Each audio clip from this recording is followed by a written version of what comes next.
Quelles sont les spécificités du calculateur? En fait, pour développer un calculateur, il y a un enjeu qui est assez important, c'est la balance ou l'équilibre entre la facilité de répondre aux différentes questions et sa précision. Nous, on a vraiment essayé de trouver le bon équilibre entre les deux, à savoir qu'il faut que les questions soient simples, que les personnes aient les données à portée de main et qu'elles puissent y répondre rapidement. Par exemple, si je prends le besoin se loger, si on veut avoir la meilleure réponse possible, on demande les consommations énergétiques basées sur les factures. Sauf qu'il y a des personnes qui n'ont pas accès à leurs factures, il y a des personnes qui ne la connaissent pas par cœur, et je pense que beaucoup de gens ne la connaissent pas par cœur. Et donc du coup, on doit trouver des questions qui sont plus simples, accessibles à tous, mais qui du coup sont moyennisées et vont nous donner une réponse moins précise. Un autre exemple, si je prends se déplacer, beaucoup de personnes ne connaissent pas les kilomètres qu'ils font en métro. Ils connaissent le temps qu'ils passent dans le métro. Par contre, si on demande le kilomètre précis, ça va être une donnée bien plus précise en termes de mesure d'émission. Et donc voilà, est-ce qu'on demande le temps? Est-ce qu'on demande le nombre de kilomètres parcourus?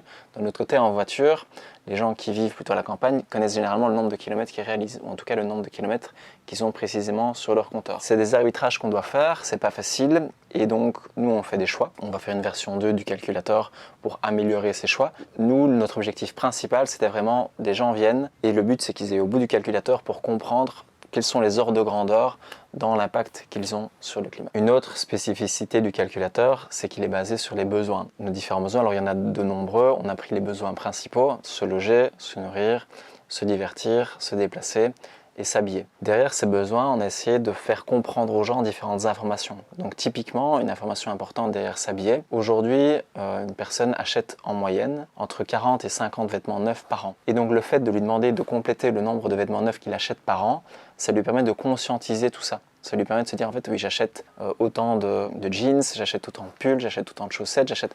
Et donc, en fait, il se rend compte que finalement, il achète une certaine quantité de vêtements, ou justement, il n'en achète pas tant que ça.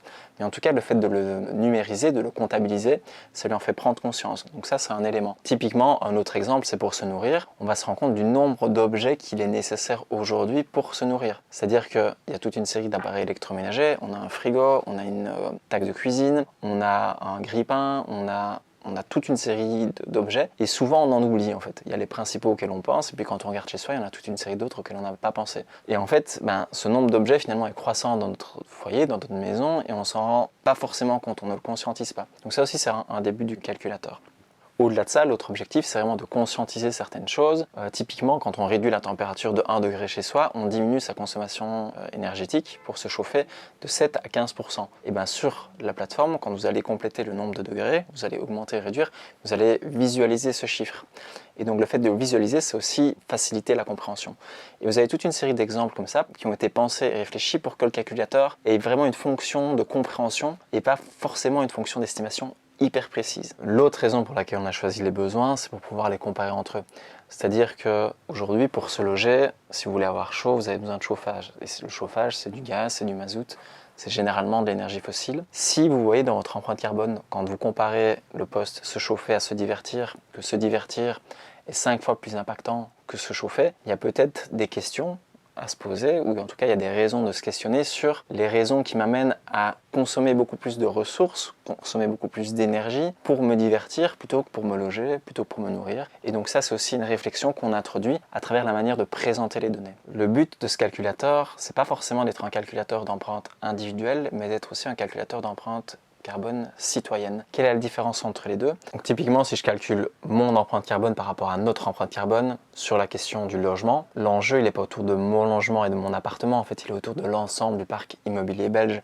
Les actions qu'on doit prendre, c'est pas des actions qui concernent que moi je dois prendre uniquement pour isoler mon logement. Alors c'est nécessaire, mais toute une série de personnes ne sont pas propriétaires, elles sont locataires, beaucoup de personnes sont en copropriété, donc c'est assez compliqué. Et donc l'enjeu c'est comment est-ce que des mesures sont prises, comment est-ce que l'État intervient pour rénover collectivement le parc immobilier belge.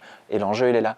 Et donc le but, c'est aussi d'arriver à travers les limites de notre calcul d'empreinte carbone, de se dire, en fait, ces limites-là, elles sont pas individuelles, elles sont collectives, en fait. Et de proposer des actions collectives qui permettent justement de dépasser ces limites d'action individuelles pour passer vraiment à l'échelle collective. Le but de la plateforme, ce n'est pas de dire aux gens ce qu'il faut faire ou ce qu'il ne faut pas faire, c'est de le faire prendre conscience de l'impact qu'ont leurs choix et qu'en fonction de cet impact, ils puissent prendre des décisions mesurées, cohérentes et pertinentes pour la préservation du climat.